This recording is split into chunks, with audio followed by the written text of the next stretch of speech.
بسم اللہ الرحمن الرحیم۔ زکوٰۃ کے معنی ہے پاکیزہ کرنا، مال کو گندگیوں سے اور میل کچیل سے پاک کرنا۔ زکوٰۃ کون ادا کر سکتا ہے؟ زکوٰۃ کے لیے اللہ تعالیٰ نے فرمایا ہے عقل مند ہو، بالغ ہو، مسلمان ہو اور صاحب نصاب ہو، یہ لوگ زکوٰۃ ادا کر سکتے ہیں، کرنا چاہیے ان کو۔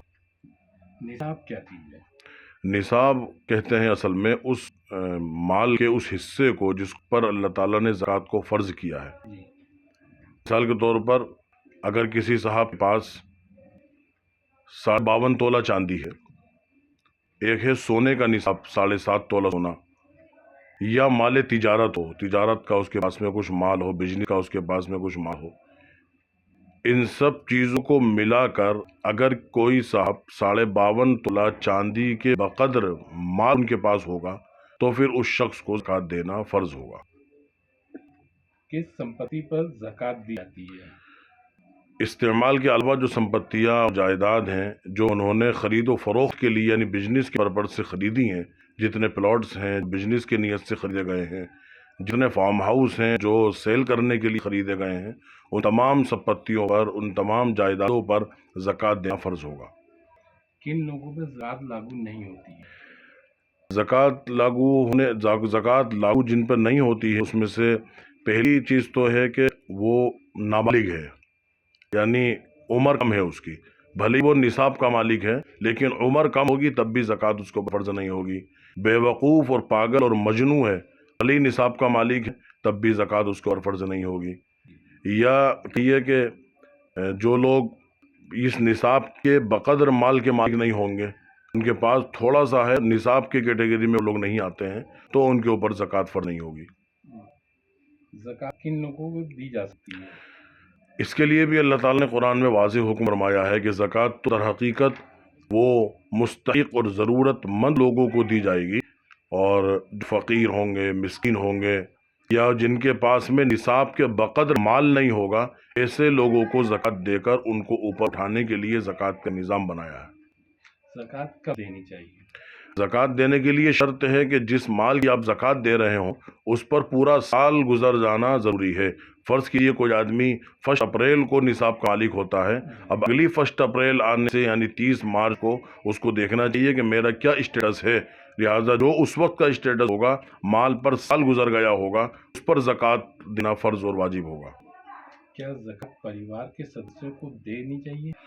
پریوار کے سدسیوں میں دیکھیے کہ باپ اپنے بیٹے کو نہیں دے سکتا ہے، یا شوہر اپنی بیوی کو نہیں دے سکتی ہے، اس کے علاوہ بھائی بھائی کو دے سکتا ہے، بہن کو دی جا سکتی ہے، اپنے ماموں کو دی جا سکتی ہے، خالہ کو دی جا سکتی ہے۔ ان کو جو مستحق اگر ہیں اور رشتہ دار ہیں آپ کے، یہ ان کو زکوٰۃ دینے میں 2 فائدے ہیں، ایک صلہ رحمی کا بھی فائدہ ملے گا، ثواب ملے گا، دوسرا ایک آپ کی زکوٰۃ ادا ہو جائے گی صحیح معرف میں۔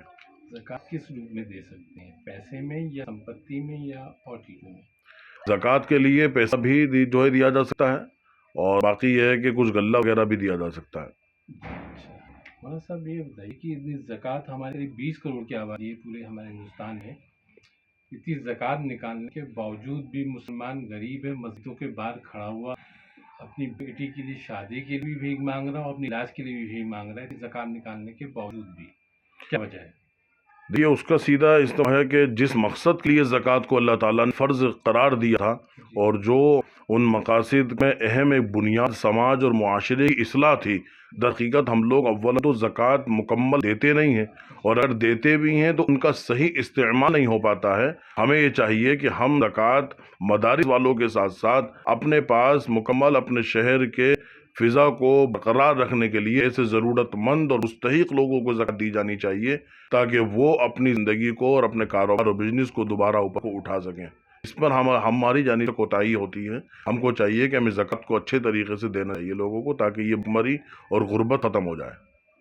ہر جگہ کچھ نہ کچھ ایسے زکوٰۃ فنڈ بنانے چاہیے، اور ہر شہر میں ہونے چاہیے جن سے ضرورت مندوں کی ضرورتیں پوری ہوں، علاج والوں کو علاج مل جائے، اور جو پریشان حال ہے اس کی مکمل ضرورت پوری ہو، شہر میں اس طرح کا باضابطہ ایک نظام ہونا چاہیے جو اس نظام کو چاہ رہے ہیں ان کو سپورٹ بھی کرنی چاہیے۔ ہمارے یہاں بھی شہر میں 2 نظام زکوٰۃ فاؤنڈیشن کے نام سے بنے ہوئے ہیں، شہر والوں کو اسے لوگوں کو سپورٹ کرنی چاہیے تاکہ وہ بوقت ضرورت پورے شہر میں اپنی زکوٰۃ کو خرچ کر سکیں۔ لوگ یہ پوچھتے ہیں کہ استعمالی زیور پر زکوٰۃ ہے کہ نہیں ہے، یعنی وہ زیور جو ہم استعمال نہیں کرتے ہیں، خالی ہمارے گھروں میں رکھا ہے۔ ایک سوال ہے، اور سوال یہ ہے کہ جو زیور ہمارے گھروں میں رکھا ہے، ہمارے گھر کی عورتیں اس زیور کو استعمال نہیں کرتی ہیں، کیا ایسے زیور پر بھی زکوٰۃ ہے؟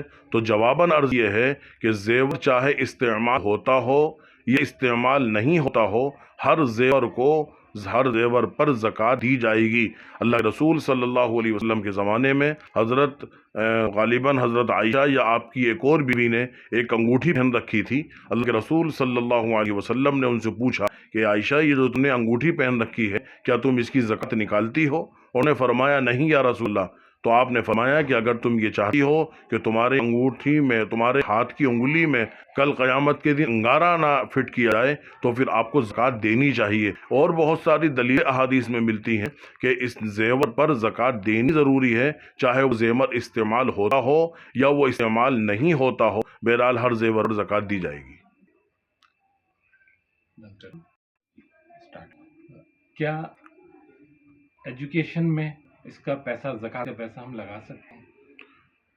زکوٰۃ کے پیسے کے لیے دیکھیے مالک بنانا ضروری ہوتا ہے، لہذا آپ ایجوکیشن کے لیے اس بندے کو جو زکوٰۃ کا مستحق ہے اس کو وہ پیسہ دیا جا سکتا ہے تاکہ وہ اپنی پڑھائی پر، اپنی ایجوکیشن پر خرچ کر سکے۔ جمعیت علماء ہند کا باضابطہ ایک نظام ہے اور اسکالرشپ دیتی ہے وہ پورے ملک میں، اور 2 کروڑ روپے کی اسکالرشپ پورے ملک میں دیتی ہے، اور اس کا نظام ہی زکوٰۃ سے چلتا ہے۔ لہذا وہ حضرات بچے کو جو پڑھنا چاہتا ہے اور اپنی تعلیم کو آگے لے جانا چاہتا ہے لیکن مالی تنگیوں کی وجہ سے وہ بیچارہ پڑھ نہیں پا رہا ہے، اس کے لیے جمعیت علماء نے ایک نظام بنا رکھا ہے یہاں دہلی مرکز سے کہ وہ اس بچے کو، اگر وہ مستحق اور ضرورت مند ہے، وہ اس کیٹیگری میں آتا ہے تو پھر زکوٰۃ کے ذریعے سے اس کی مدد کی جاتی ہے اور اپنی تعلیمی سلسلے کو آگے رکھ سکتا ہے۔ ہمیں بھی چاہیے کہ ہم ایسے بچوں کو چہنت کر لیں، اگر وہ ضرورت مند ہیں اور مستحق ہیں اور پڑھنا بھی چاہتے ہیں تو پھر ان کی مدد اس طرح سے کر دینی چاہیے کہ ان کو مالک بنا دینا چاہیے، پھر وہ اپنے اعتبار سے فیس وغیرہ جمع کر دیں۔